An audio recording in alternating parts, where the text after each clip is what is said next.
नमस्कार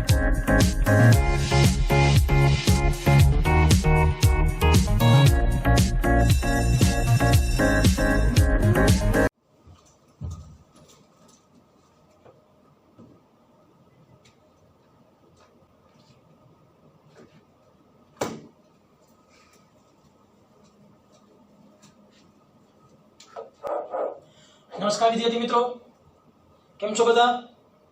फाइन। હવે next theory આવે છે। ચાલો લાસ્ટ ટાઈમ વાત કઈ રીતે આપણે જોઈએ તો આપણે ડાયપોલમાં કાર્ય અને ડાયપોલ દ્વારા થતું કાર્ય ઉપરાંત લાસ્ટ જે ટોપિકની થિયરી કહી શકાય એ થિયરી છે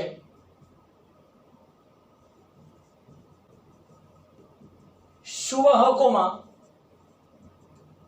સ્થિત વિદ્યુતશાસ્ત્ર।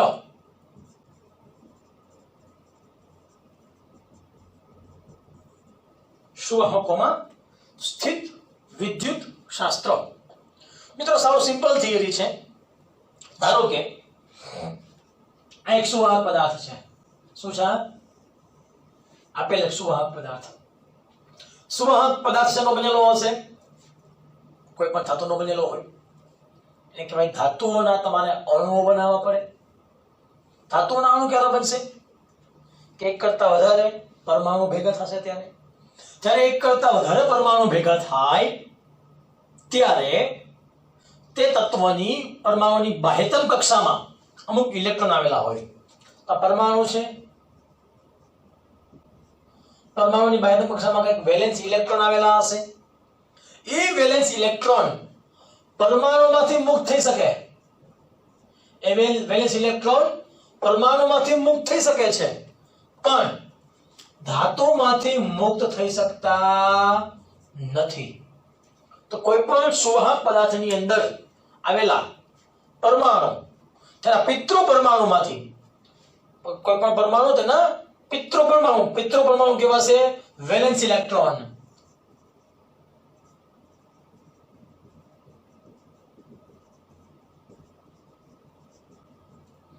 જ્યારે પિતૃ પરમાણુ જ્યારે કોઈ પણ પરમાણુ તેના પિતૃ પરમાણુમાંથી મુક્ત થાય છે ત્યારે તે મુક્ત ઇલેક્ટ્રોન સુવાહક પદાર્થની અંદર ગમે ત્યાં અસ્તવ્યસ્ત ગતિ કરી શકે। મુક્ત ઇલેક્ટ્રોન સુવાહક પદાર્થની અંદર ગમે ત્યાં મુક્ત રીતે ગતિ કરી શકશે પણ તે મુક્ત ઇલેક્ટ્રોન સુવાહક પદાર્થની બહાર મુક્ત થઈ શકતો નથી। ક્લિયર?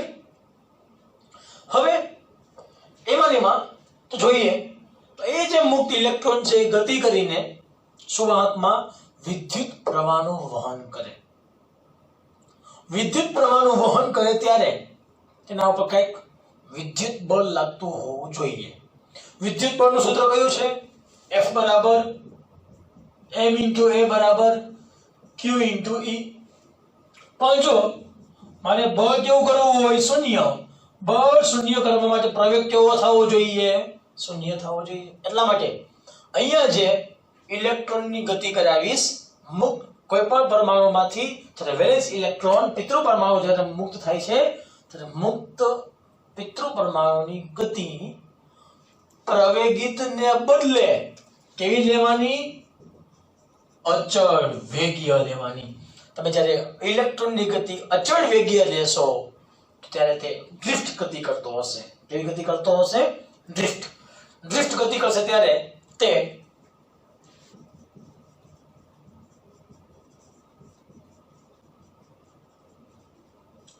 બાહ્ય વિદ્યુત ક્ષેત્રની વિરુદ્ધ દિશામાં ખસેડાશે। આપેલ મુક્ત ઇલેક્ટ્રોન ધારો કે બાહ્ય વિદ્યુત ક્ષેત્ર ક્યાંથી ક્યાં હોય? ધનથી ઋણ।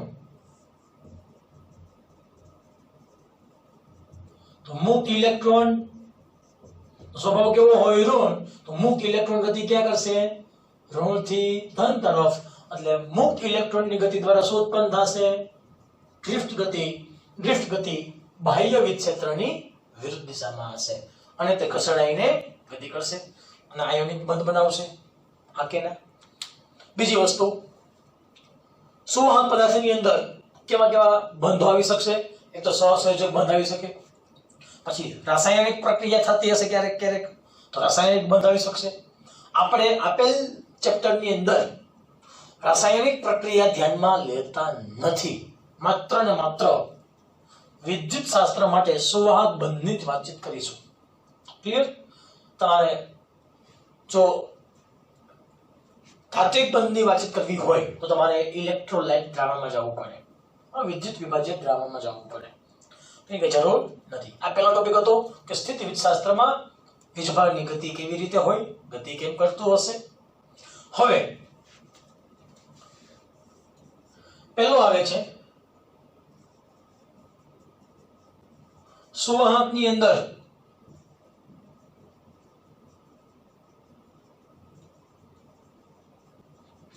વિદ્યુત ક્ષેત્ર કેટલું હોય? 0.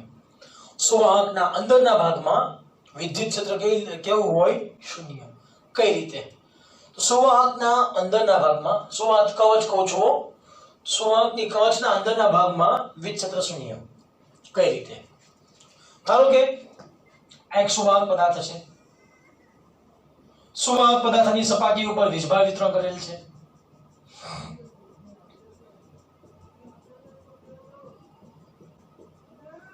સુવાહક પદાર્થની સપાટી ઉપર જ્યારે વીજભાર વિતરણ કરેલો હોય ત્યારે અંદરની નજીકની સપાટી, અંદરની તમે બીજી એક સપાટી વિચારો કે જ્યાં ઘેરાયેલ વીજભાર કેટલો છે? 0. અંદરના ભાગમાં ઘેરાયેલ વીજભાર 0 હોય તો કરવું પડતું કાર્ય પણ કેટલું હશે? 0. કરવું પડતું કાર્ય 0 હોય, વિક્ષેત્ર પણ કેટલું હશે? 0. આ એક લાક્ષણિકતા થઈ ગઈ છે મિત્રો, તો ખાસ ધ્યાન રાખજો. ખાસ તેમાં સુવાહકના અંદરના ભાગમાં સ્થિત વિદ્યુત ક્ષેત્ર હંમેશા માટે કેવું હોય છે? 0 હોય છે. ક્લિયર? શું કામ? કે બધો વીજભાર ક્યાં પથરાયેલો હોય છે? સપાટીની બહારના ભાગમાં. અંદર કોઈ વીજભાર ઘેરાતો હોતો નથી. અંદર કોઈ વીજભાર ઘેરાય નહીં તો અંદર કાર્ય કેટલું હશે? 0. માં કોઈ પણ જાતનું કાર્ય કરવું પડતું હોતું નથી. હવે બીજો ટોપિક લઉં છું એમાં બીજી લાક્ષણિકતા જે પણ સાવ સિમ્પલ છે.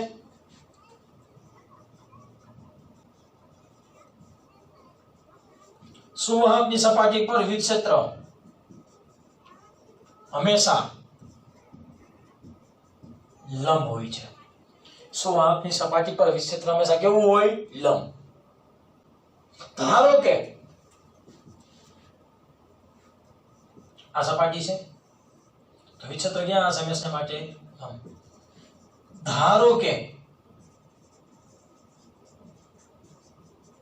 વિદ્યુત ક્ષેત્ર સપાટીને લંબ નથી, ધારો કે વિદ્યુત ક્ષેત્ર સપાટીને લંબ નથી તો શું હશે?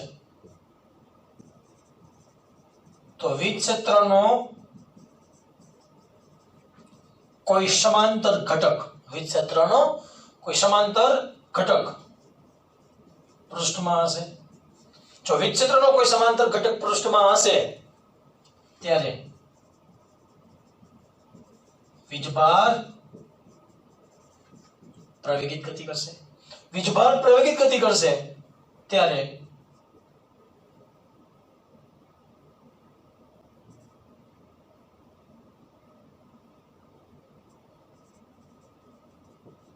વિદ્યુત ક્ષેત્ર કેવું થશે?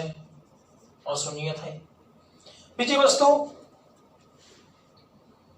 આમાં કોઈ સામાન્ય ઘટક, સામાન્ય સ્પર્શક મળતો નથી.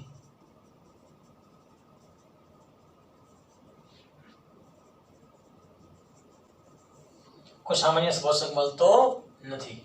ક્લિયર? તો આપણે આમાં જો સુવાહકની સપાટી પર વિદ્યુત ક્ષેત્ર લંબ હોય તેના માટે યાદ રાખજો વસ્તુ ખાસ, હંમેશા જે સ્પર્શક સપાટી તરફ હશે. સ્પર્શક ક્યાં હશે? સપાટી તરફ હશે. મિત્રો એ ખાસ ટોપિક તમે ધ્યાન રાખજો કે બુકમાં તમને કીધેલું છે વસ્તુ એ જોઈ લેજો ભેગા આપણે કે કોઈ સ્પર્શીય ઘટક સ્થાયી સ્થિતિમાં ક્યાં ન હોય? આમાં ન હોય.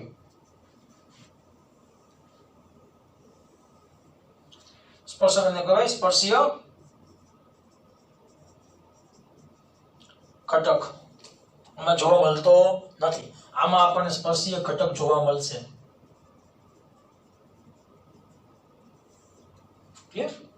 હવે ત્રીજો વાત કરું છું પોઈન્ટ. ત્રીજી પોઈન્ટની વાતચીત કરવામાં આવે તો ધારો કે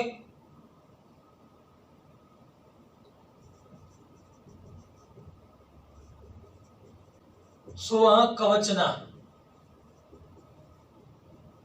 અંદરના ભાગમાં વિક્ષેત્ર કેવું હોય? શૂન્ય હોય ત્યારે વધારાનો વીજભાર સપાટી પર સંગ્રહ પામે છે. સુવાહક કવચના અંદરના ભાગમાં શું હોય? વિક્ષેત્ર શૂન્ય હોય. સુવાહકના અંદરના ભાગમાં જ્યારે વિક્ષેત્ર શૂન્ય હોય છે ત્યારે વધારાનો વીજભાર ક્યાં જમા થશે?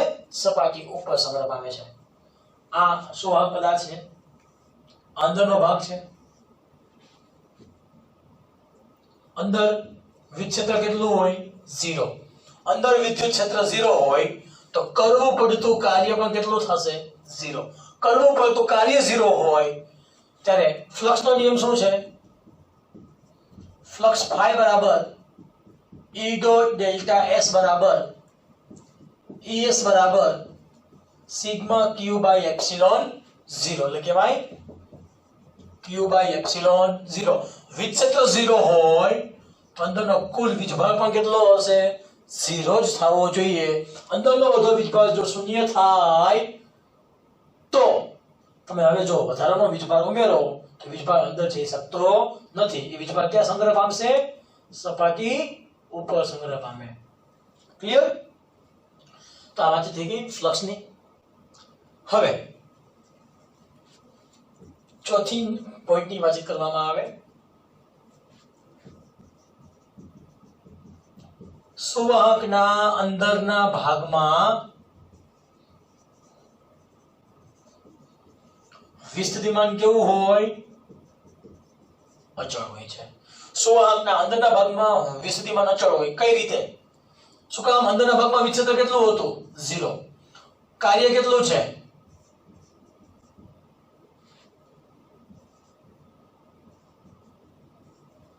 0. કાર્ય 0 છે. કાર્યનું સૂત્ર શું છે? કાર્ય બરાબર Q.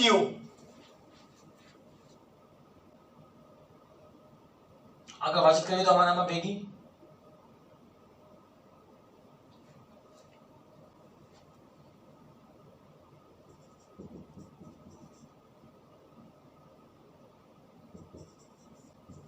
કે Q1 ગીટો છેદમાં R12.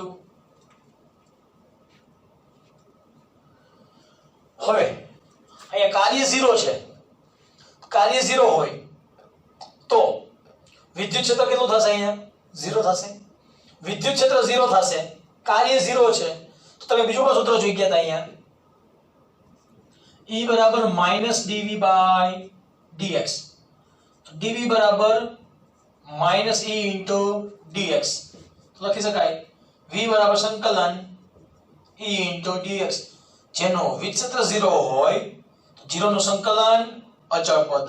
0 નું સંકલન અચળ પદ તો v કેવા મળશે આપણને? અચળ મળે. સોરી વિદ્યાર્થી મિત્રો, ફોનને કારણે ડિસ્ટર્બ થયો હતો. જો આ ટોપિક અધૂરો હતો. એ પાંચમો મુદ્દો બાકી હતો આપણો. એ પાંચમો મુદ્દો એવો છે કે જો સુવાહકની અંદર કોઈ પિલ બોક્સ મૂકવામાં આવે. શું મૂકવામાં આવે મિત્રો? Pill box. પિલ બોક્સ કોને કહેવાય?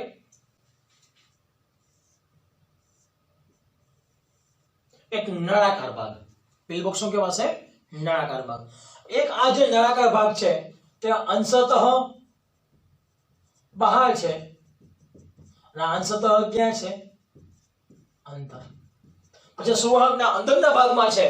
અંદરના ભાગમાં વિક્ષેત્ર કેટલું હશે? 0. પછી ફ્લક્સ કેટલું હશે? 0. વીજભાર કેટલો હશે? 0. વિસ્થિતિમાન કેટલું હશે? અચળ. કરવું પડતું કાર્ય કેટલું હશે? 0.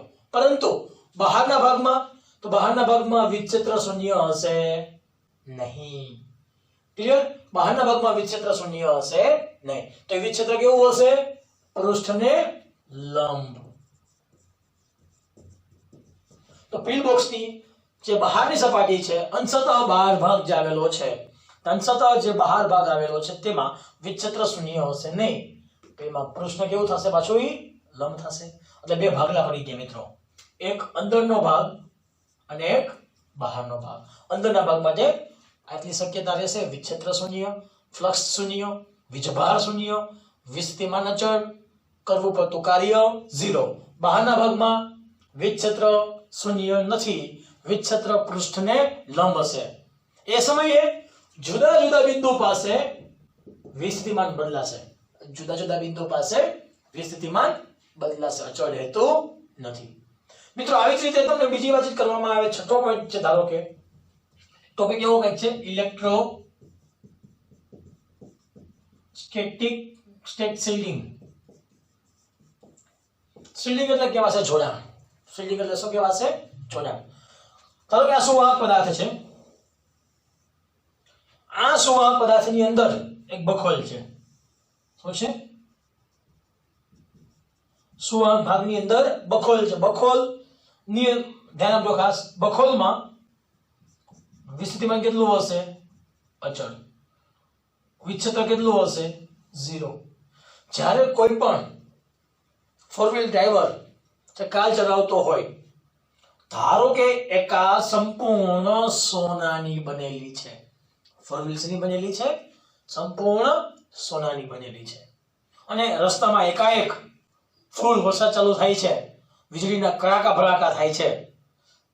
તે સમયે જો ડ્રાઈવર કાચના બારી ગાડીના બધી બારી બારણા બંધ કરી દઈએ, તે સમયે વીજળી કદાચ ગાડી ઉપર પડે તો પણ એ વ્યક્તિને કોઈ પણ જાતની ઈજા પહોંચતી નથી. શરત શું છે? શરત શું છે આપણી? કે ગાડી સંપૂર્ણ ધાતુની બનેલી હોવી જોઈએ. ગાડી શેની બનેલી છે? સંપૂર્ણ ધાતુની. અંદરના ભાગમાં વીજ ક્ષેત્ર 0 છે, અંદર કોઈ વીજભાર આવેલો નથી, તો વીજભારમાં કેટલો હશે?